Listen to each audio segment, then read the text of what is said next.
Selamat pagi dan salam sejahtera. Yang dihormati Tuan Pengerusi Majlis, barisan panel hakim yang arif lagi bijaksana, guru-guru dan rakan-rakan sekalian. Bak kata pepatah, tak kenal maka tak cinta. Jadi, izinkan saya memperkenalkan diri. Saya Lakshman Nair Devan Nair dari kelas 3 Arif. Saya belajar di Sekolah Menengah Kebangsaan Kerbau. Kod sekolah saya ialah CEA 7060. Pada pagi yang indah ini, saya ingin menyampaikan bicara buku tentang novel Langit Masih Ikhlas, karya Bernard Mori.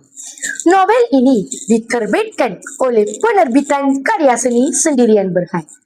Novel ini merupakan sebuah karya fiksyen dengan 475 muka surat. Hadirin sekalian, novel ini merupakan sebuah karya yang mengetengahkan kisah kehidupan, kekeluargaan dan perasaan cinta yang dekat dengan masyarakat. Walaupun jalan ceritanya ringan dan senang, novel ini syarat dengan pengajaran tentang keikhlasan, kesabaran dan menerima takdir dengan hati terbuka. Secara ringkasnya, novel ini mengisahkan Azrin Sharmin dan Azamuddin. Sejak kecil lagi, Azamuddin sering mengejek Azrin sehingga Azrin menyimpan rasa benci terhadap dirinya.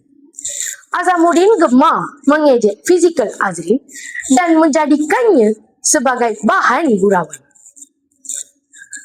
Apabila mereka meningkat dewasa, hubungan mereka masih di dalam pergaduhan dan sendirian. Azrin mempunyai pilihan hati yang lain dan sukar menerima Azamuddin kerana luka lama yang masih tersimpan di dalam hatinya. Namun begitu, takdir akhirnya menemukan mereka kembali. Kehidupan rumah tangga mereka bukanlah indah seperti dibayangkan kerana mereka perlu belajar memahami antara satu sama lain, memaafkan kesilapan yang lalu dan menerima kekurangan pasangan masing-masing.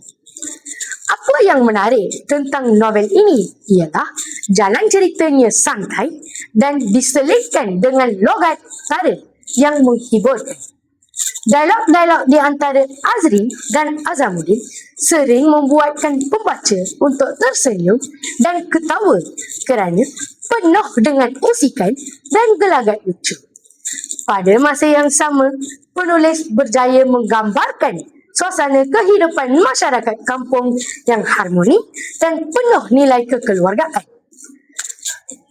Selain itu, watak sampingan seperti Tok Abbas dan Tok Heri juga memainkan peranan penting untuk menceriakan cerita ini. Mereka menggambarkan hubungan masyarakat kampung yang rapat, saling membantu dan mengambil berat antara satu sama lain.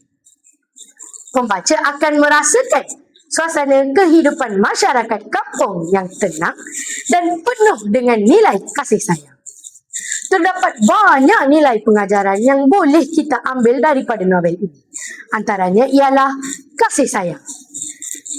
Watak utama iaitu Azamuddin menyayangi Azrin sejak kecil lagi. Selain itu, nilai bertanggungjawab. Semua watak yang terdapat dalam novel ini melaksanakan tugas mereka dengan penuh bertanggungjawab. Terdapat banyak pengajaran yang boleh kita ambil dan melaksanakan dalam kehidupan seharian kita. Antaranya ialah kasih sayang. Kita perlu menyayangi rakan-rakan kita yang fizikalnya tidak sempurna dan tidak mengejek fizikal mereka. Selain itu, kita perlu menjalankan tugas dan amanah kita dengan penuh bertanggungjawab tanpa mengharapkan balasan. Secara keseluruhannya, saya berpendapat bahawa novel ini menarik untuk dibaca kerana terdapat banyak pengajaran dan jalan ceritanya menghiburkan. Pada masa yang sama, saya ingin mengajak rakan-rakan saya untuk membaca novel ini kerana harganya tidak mahal, iaitu RM26 dan boleh didapatkan di perpustakaan Desa Kerdau, laman sosial dan kedai buku berhampiran. Burung merpati terbang tinggi, hinggap sebentar di pohon jati. Sekian dahulu akhir bicara ini. Semoga bertemu di lain hari. Sekian, terima kasih.